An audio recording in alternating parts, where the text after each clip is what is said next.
حلال و حرام کی جو تمیز ہمیں اسلام نے سکھایا ہے، پیغمبر اسلام نے جو ہمیں آدیش دیا ہے، کرنے کی اجازت دی ہے، اس کے دائرے کے اندر جو بھی انسان چاہے بوڑھا ہو، چاہے جوان ہو یا بچہ ہو، اس پہ عمل کرتا ہے، وہ سچا مسلمان ہے، سچا مومن ہے، وہ دنیا میں بھی کامیاب ہے، قبر میں بھی کامیاب ہے، حشر میں بھی کامیاب ہے۔ تو یاد رکھیے گا کہ جو ہم زندگی جی رہے ہیں، اگر آپ کے اندر ڈسپلن نہیں ہے، تہذیب نہیں ہے، حیا نہیں ہے، تو آپ جانور سے بھی بدتر ہیں۔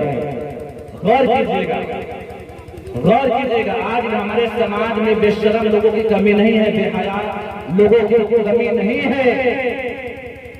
آج جس ماحول میں ہم زندگی جی رہے ہیں، بھی بتانے کی ضرورت نہیں ہے۔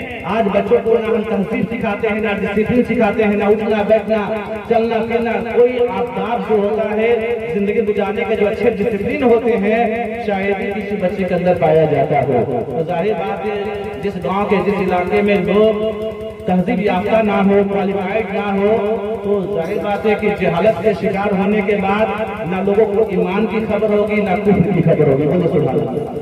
اس لیے بچہ جب تعلیم حاصل کرے گا، دین سے وابستہ ہوگا، شریعت سے محبت کرنے والا ہوگا، اللہ رسول سے محبت کرنے والا ہوگا، اپنے کلچر کو پہچانتا ہوگا، اپنے تہذیب کا جانکار ہوگا، قرآن کو جاننے والا ہوگا، سمجھنے والا ہوگا، نبی کی شخصیت کو سمجھنے والا ہوگا، شریعت اسلامیہ کی ادب احترام کرنے والا ہوگا، سچا نبی کا عاشق ہوگا، یقیناً اس کے اندر اللہ کا جلوہ نظر آئے گا۔ تو غور کیجیے، کہنے کا مقصد یہ ہے کہ بچے پیدا کر دینا یہ کمال نہیں ہے، یہ تو کوئی بھی کر سکتا ہے۔ بچے پیدا کر دینا یہ کمال کی بات نہیں ہے، بلکہ کمال کی بات یہ ہے کہ جو بھی آپ کو اللہ نے عطا کیا ہے، چاہے بیٹا ہو چاہے بیٹی ہو، اس کو صحیح تہذیب کے دائرے کے اندر رکھ کر، ادب سکھا کر، تہذیب صحیح تربیت دے کر اس کی پرورش کی جائے، یہ سب سے کمال کی بات ہے، یہ سب سے بڑی کمال کی بات ہے۔ تو یاد رکھیے گا کہ ہم انسان ہیں، اور انسان جو ہوتا ہے معاشرے میں زندگی گزارتا ہے، سوسائٹی میں زندگی گزارتا ہے۔ ہر پڑوسی کی ذمہ داری بنتی ہے کہ اپنے پڑوس، اپنے گاؤں کے کلچر کو بہتر بنانے کی کوشش کرے۔ اس لیے کہ ہم جیسے ماحول بنائیں گے، آنے والے نسل جو پیدا ہوں گے، آئیں گے، ان کو اچھا تہذیب ملے، ایک اچھا طریقہ ملے، زندگی جینے کا ایک اچھا پربہار موقع ملے، تاکہ آنے والی نسلیں برباد نہ ہو جائے، ہلاک نہ ہو جائے۔ لہذا اس کے لیے ہمیں اپنے بچوں کی تعلیم پر بھی خیال رکھنا ہوگا۔ تو ماں باپ پر بھی ذمہ داری ہے کہ اولاد کی اچھی تہذیب، اچھے طریقے سے اس کی پرورش کرے، پڑھائے لکھائے، کمال بنائے، تاکہ اس کا بچہ دنیا میں بھی کامیاب ہو جائے اور آخرت میں بھی کامیاب ہو جائے۔ اور اسی طرح بچوں کو بھی چاہیے کہ ماں باپ کے احترام کرے، عزت کرے، ماں کے قدموں کے نیچے جنت ہے۔ بولو سبحان اللہ۔ تو یاد رکھیے گا، جو بچہ یہ سمجھتا ہوگا کہ ماں کے قدموں کے نیچے جنت ہے، مطلب کیا ہے؟ والدین کی فرما برداری، اطاعت میں جنت رکھی ہوئی ہے۔ اگر آپ جنت چاہتے ہیں، دنیا میں کامیاب ہونا چاہتے ہیں، تو ماں باپ کی عزت و احترام کیجیے، ماں باپ کی ادب کیجیے، ماں باپ سے محبت کیجیے۔ اس لیے ماں باپ کے چہرے کی زیارت کرنا بھی عبادت ہے۔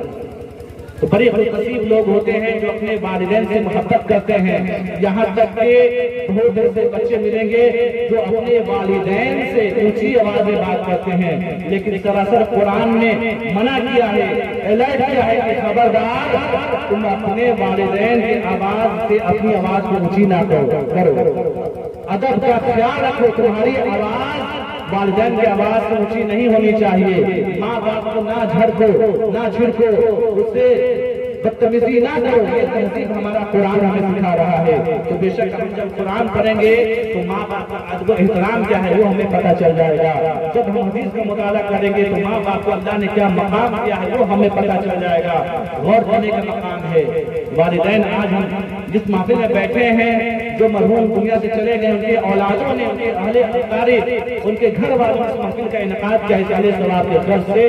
بہت ہی قابل مبارکباد وہ لوگ ہوتے ہیں جن کے والدین، ماں باپ یا ان کے گھر سے کوئی انسان رخصت ہو جاتا ہے تو اس کے نام سے اصالے ثواب کرتے ہیں۔ سبحان اللہ۔ بہت ہی اچھے وہ لوگ ہوتے ہیں، بہت بڑے وہ لوگ ہوتے ہیں جو لوگ والدین کے وفات کے بعد ان کے نام سے اصالے